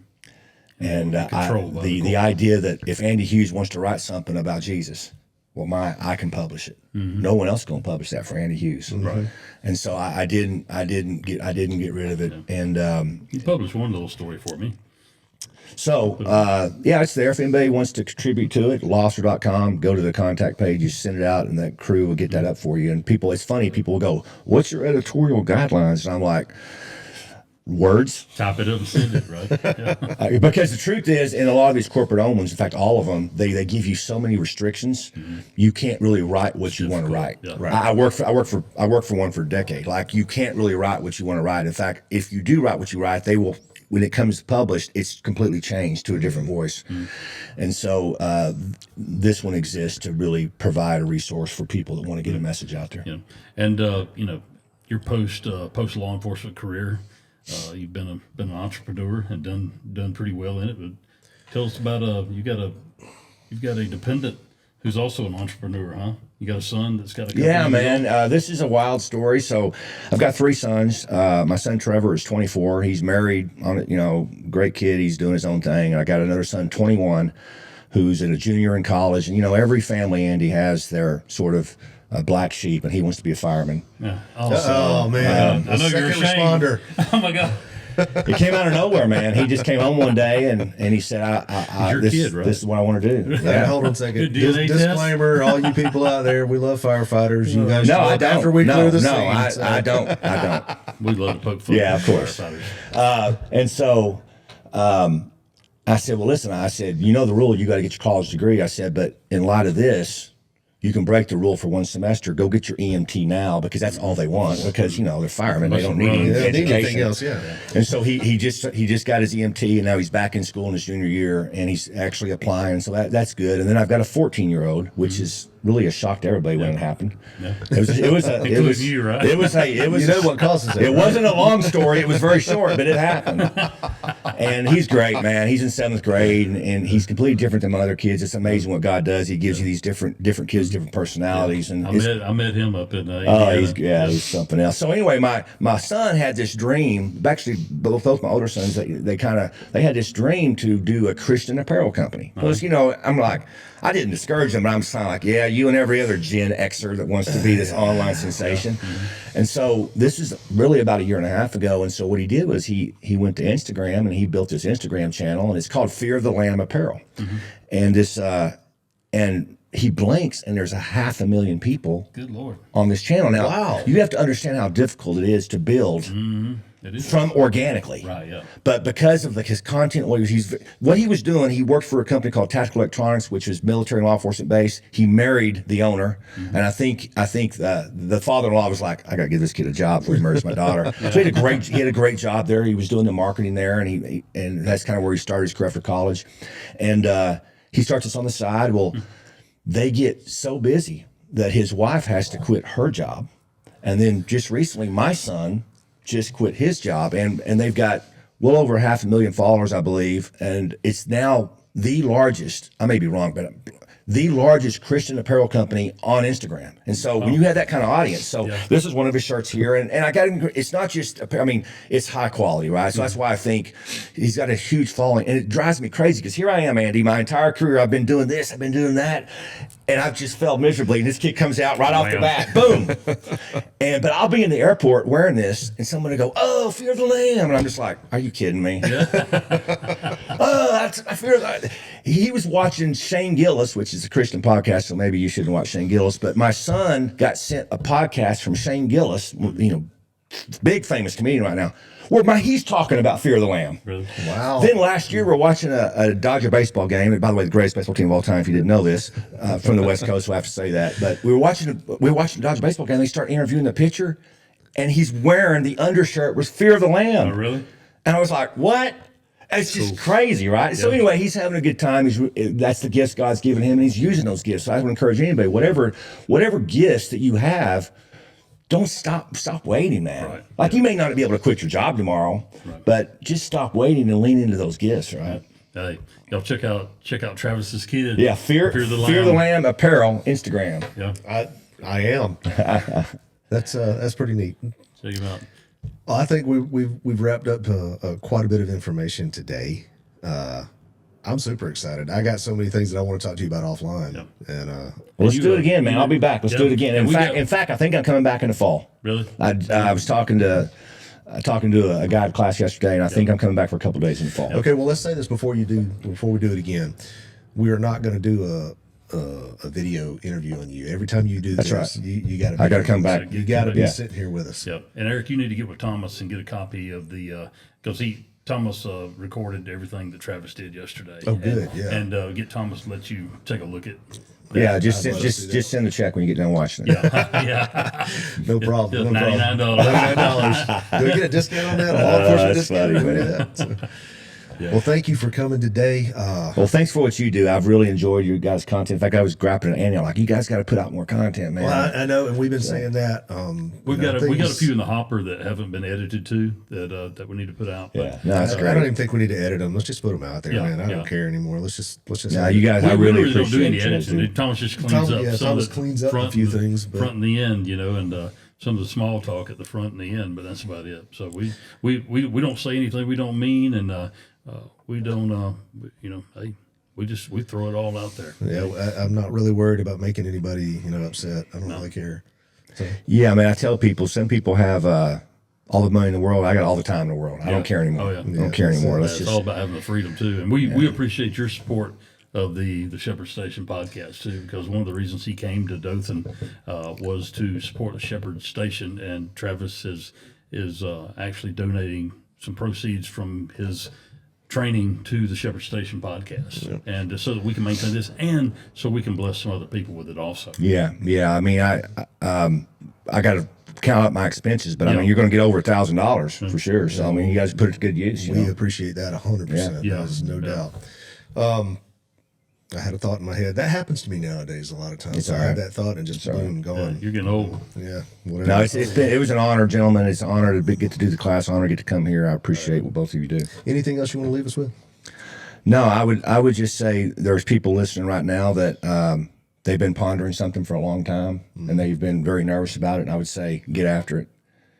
God, we're not guaranteed another day. Let's just get after it and use what God's given them for His glory. I'm gonna tell you a secret. I've been listening to everything you said, and I'm one of those people. Yeah, I think we all are in a sense. Yeah. No, I'm being serious. There's been things that have been going through my head, things I've been pondering, things I need to do. Should I do this? And you're right. I need to do Well, it. and let me say something else. Not that I want to get too preachy, but the reason we all do that, Eric, is fear. Mm-hmm. That's the reason we're cowards is fear. The reason we don't do these things is fear, and we build fear up to be this really mean person, and we think of the worst case scenario, and it's never ever that bad. And so I would just say you got to stop. There's going to be people on their deathbed that are going to have a lot of regrets on what they didn't do, and we have been given the luxury of having the time to still do it. Mm-hmm. And I would say for you and everyone else watching, let's just get after it. Let's just do it all for the glory of God, and let's just leave it. Let's leave it in His. Leave it in with faith in Him and trust in Him, because fear is not of God. Mm-hmm.